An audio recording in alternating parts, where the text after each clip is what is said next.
Smoke alarm है। जब भी मांसपेशियों को नुकसान होता है, ये एंजाइम खून में आ जाता है।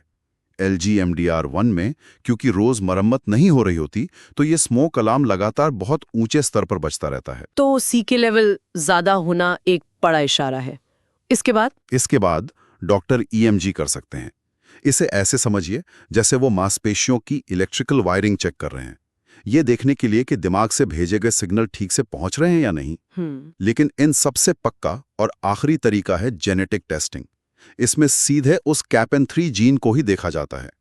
अगर उसमें गड़बड़ी मिलती है तो ये कंफर्म हो जाता है कि शरीर का मैकेनिक वाला ब्लूप्रिंट ही खराब है। तो अगर ये पक्का हो जाए ये शरीर का अंदरूनी मैकेनिक गायब है और कोई इलाज तो है नहीं, तो ऐसे में एकमात्र रास्ता यही बचता है कि व्यक्ति खुद अपनी मांसपेशियों का एक वर्ल्ड क्लास मेंटेनेंस चीफ बन जाए। तो ये मैनेजमेंट प्लान ये काम कैसे करता है? आपने बहुत अच्छी बात कही। ये मैनेजमेंट एक अकेली चीज नहीं बल्कि एक पूरी जीवन शैली है। इसका लक्ष्य है मांसपेशियों को बचाकर रखना, उन्हें थकाना नहीं। और इसका सबसे बड़ा औजार है फिजियोथेरेपी। लेकिन कमजोर मांसपेशियों के साथ व्यायाम ये थोड़ा अजीब नहीं लगता? ये बहुत जरूरी सवाल है। यहाँ मकसद मांसपेशियों को बनाना नहीं बल्कि उन्हें चलायमान और लचीला रखना है। इसलिए भारी वजन उठाना या बहुत ज्यादा कसरत करना वो सख्त मना है। क्योंकि उससे उस मशीन पर जोर पड़ेगा जिसकी मरम्मत नहीं हो सकती। बिल्कुल। इसलिए नियंत्रित व्यायाम, कंट्रोल्ड एक्सरसाइज पर जोर दिया जाता है। तैराकी सबसे अच्छी मानी जाती है क्योंकि पानी में शरीर का वजन हल्का हो जाता है और जोड़ों पर दबाव नहीं पड़ता। यानी आप मशीन को धीरे धीरे सावधानी से चला रहे हैं ताकि वो बस चलती रहे। तैराकी के अलावा और क्या? रिकम्बेंट साइकिलिंग, जिसमें लेटकर पैडल मारते हैं, हल्का योगा और स्ट्रेचिंग बहुत फायदेमंद है। स्ट्रेचिंग से जकड़न कम होती है। ये वैसा ही है जैसे आप किसी पुरानी मशीन के पुर्जों में तेल डाल रहे हो ताकि वे जाम ना हो। ये तो हुई मशीन को चलाने की बात। अब बात करते हैं उसके ईंधन की, मतलब खान-पान की भी कोई भूमिका है? बहुत बड़ी भूमिका है। यहाँ लक्ष्य है मांसपेशियों को सबसे अच्छा, कह सकते हैं, प्रीमियम फ्यूल लेना ताकि वे सुरक्षित रहें। इसका मतलब है प्रोटीन से भरपूर डाइट, क्योंकि प्रोटीन ही मांसपेशियों के बिल्डिंग ब्लॉक्स हैं। जैसे कि अंडे, पनीर, टोफू, दालें, दूध, दही, सूखे मेवे, ये सब मांसपेशियों को मजबूती देने में मदद करते हैं। और यहाँ सप्लीमेंट्स के बारे में भी जिक्र है, जैसे विटामिन डी या क्रिएटिन। हाँ, लेकिन ये बहुत जरूरी है कि कोई भी सप्लीमेंट डॉक्टर की सलाह के बिना ना लिया जाए। विटामिन डी और कैल्शियम हड्डियों के लिए जरूरी हैं, जो मांसपेशियों को सहारा देती हैं। और क्रिएटिन, वो कुछ लोगों में मांसपेशियों को ऊर्जा देने में मदद कर सकता है। लेकिन ये हर किसी के लिए नहीं है, इसलिए डॉक्टर की निगरानी अनिवार्य है। बिल्कुल। और मुझे लगता है वजन को नियंत्रण में रखना भी उतना ही जरूरी होगा, ताकि पहले से कमजोर मशीन पर ज्यादा बोझ ना पड़े। आपने एकदम सही पकड़ा। वजन प्रबंधन बहुत अहम है। इसके साथ साथ ऑक्यूपेशनल थेरेपी भी मदद करती है, जो रोजमर्रा के काम करने के आसान तरीके सिखाती हैं ताकि ऊर्जा बच सके। अच्छा।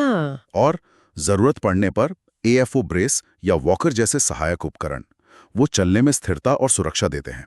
ये सब मिलकर एक सुरक्षा कवच बनाते हैं। तो ये मैनेजमेंट प्लान आज की हकीकत है, जो जीने का तरीका सिखाता है। लेकिन इंसान की फितरत है उम्मीद रखना। क्या विज्ञान के पिटारे में, किसी हाईटेक लैब में कल के लिए कोई उम्मीद बन रही है? क्या कोई नया मैकेनिक बनाने की कोशिश हो रही है? बिल्कुल। और यहीं पर विज्ञान की खूबसूरती दिखती है। कई तकनीकों पर काम चल रहा है, हालांकि वे सब अभी शुरुआती दौर में हैं। सबसे बड़ी उम्मीद जीन थेरेपी से है। Gene therapy? जी। इसका लक्ष्य है शरीर की कोशिकाओं में एक स्वस्थ CAPN3 जीन, यानी एक सही ब्लूप्रिंट पहुंचाना, ताकि शरीर खुद अपना मैकेनिक बनाना शुरू कर दे। यानी खराब ब्लूप्रिंट को एक नए सही ब्लूप्रिंट से बदल देना। और क्रिस्पर तकनीक के बारे में भी बहुत सुनने में आता है। हाँ, क्रिस्पर जीन एडिटिंग उससे भी एक कदम आगे है। ये एक तरह की आणविक कैंची है, मॉलिक्यूलर सिजर, जो सीधे DNA में जाकर खराब ब्लूप्रिंट को काटकर ठीक करने की कोशिश करती है। ये अभी बहुत ही प्रायोगिक स्तर पर है। इसके अलावा mRNA तकनीक पर भी काम हो रहा है, जिसका मकसद है शरीर को बाहर से प्रोटीन बनाने के अस्थायी निर्देश भेजना। ये सब सुनना ही कितना रोमांचक है। भले ये आज हकीकत न हो, पर ये जानना कि दुनिया भर के वैज्ञानिक एक नया मैकेनिक बनाने में लगे हैं, ये अपने आप में बहुत बड़ी उम्मीद है। निश्चित रूप से। लेकिन ये याद रखना बहुत जरूरी है कि ये भविष्य की संभावनाएं हैं और अभी तक कोई भी इलाज स्वीकृत नहीं हुआ है। तो आज की इस पूरी बातचीत का सार यही है कि LGMD1 शरीर के एक बहुत ज़रूरी मसल रिपेयर मैकेनिक यानी कैल्पिन 3 प्रोटीन की कमी से होता है। और भले आज इसका कोई इलाज नहीं है, पर एक स्मार्ट मेंटेनेंस चीफ बनकर फिजियोथेरेपी, सही खान-पान और दूसरे तरीकों से न सिर्फ इसे मैनेज किया जा सकता है, बल्कि एक अच्छी जिंदगी भी जी जा सकती है। बिल्कुल। और इस पूरी लड़ाई की भावना को एक मराठी कहावत जो हमें जानकारी में मिली, वो बहुत खूबसूरती से बयां करती है। क्या है वो? वो कहते हैं, आज उपचार नहीं म्हणून आशा संपली नाही, विज्ञान वेगाने पुढे जात आहे.